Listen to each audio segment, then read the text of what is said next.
ನಮ್ಮ ಚೆನ್ನೈ ಅಂತ ಈಗಾಗಲೇ ಕೋರ್ಟ್ನಲ್ಲೇ ಇದ್ದಾನೆ, ಅವನು ಜೈಲಿನಲ್ಲೇ ಇದ್ದಾನೆ.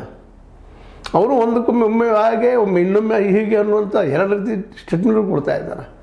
ಮೊದಲು ಹೇಳಿದ ಸತ್ಯನ ಈಗ ಹೇಳಿ ಸತ್ಯನ.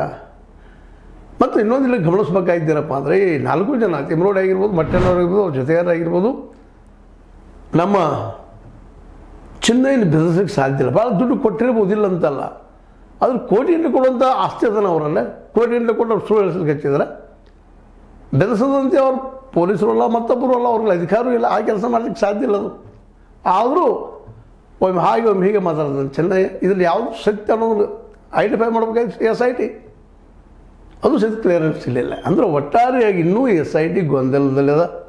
ಗೊಂದಲ ಬೇಕಾಗಿಲ್ಲ, ಸ್ಪಷ್ಟೀಕರಣ ಬೇಕಾಗಿದೆ. ಇವತ್ತು ಅವ್ರೇನು ಇಲ್ಲಿವರೆಗೆ FSL ಮಾಡಿದ್ದಾರೆ, ಪೊಲೀಸ್ ಎನ್ಕ್ವೈರಿ ಮಾಡಿದ್ದಾರೆ, ಚೆನ್ನೈನ ಎನ್ಕ್ವೈರಿ ಮಾಡಿದ್ದಾರೆ. ಈ 4 ಜನರು ಕರೆಸಿ ಎನ್ಕ್ವೈರಿ ಮಾಡಿ ಏನು ಅನ್ನೋದು ಫೈನಲ್ ಹೇಳಿ. ಈಗ ಫೈನಲ್ಗೆ ಬಂದದ 30 ತಾರೀಕು ಒಳಗೆ ಅದು ಸಬ್ಮಿಟ್ ಮಾಡಬೇಕು, ಮಾಡ್ತೀವಿ ಅಂತೇನೋ ಮಾತಾಡ್ತಾರೆ. 31 ಅಕ್ಟೋಬರ್, ಅದು ಮುಂದೆ ಹೆಚ್ಚು ಕಡಿಮೆ ಆಗ್ಬೋದು.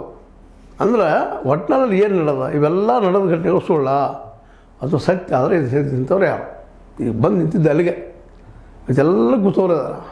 ಅದರಲ್ಲೂ ವಕೀಲರು ಪೂರ್ಣ ಪ್ರಮಾಣದಲ್ಲಿ ಇದ್ರ ಇಂಟ್ರೆಸ್ಟೆಡ್ ಆಗಿದ್ದಾರೆ. ಜಗದೀಶ್ ವಕೀಲ ನಿಮಗೆ ಗೊತ್ತದ, ಅವ್ರ ಜೊತೆಗಾರ ಅನೇಕ ವಕೀಲರು, ಜಡ್ಜಸ್ಸು, ನ್ಯಾಯಾಧೀಶರು ಎಲ್ಲರೂ ಬೆನ್ನತ್ತಿದ್ದಾರೆ. ಇದೀಗ ಬಾಲನ್ನಂತಿ ಈ ಕೇಸಿನ ವಿಷಯದಲ್ಲೇ ಪೂರ್ಣ ಜಾಗೃತಾಗಿ ಸೌಜನ್ಯಾಳ ಕುರಿತಾಗಿಂತ ಕ್ಷಣದ ಏನು ಘಟನೆ ನಡೆದ, ಆ ಒಂದು ಏನು ಅವರ ಅತ್ಯಾಚಾರ ಸಮಯ ಇದ್ದು ಅವಳ ಜೀವ ಹಾನಿಯಾದಿದ್ದು ಎಲ್ಲದರ ಬಗ್ಗೆ ವಿವರವಾಗಿ ಇವತ್ತು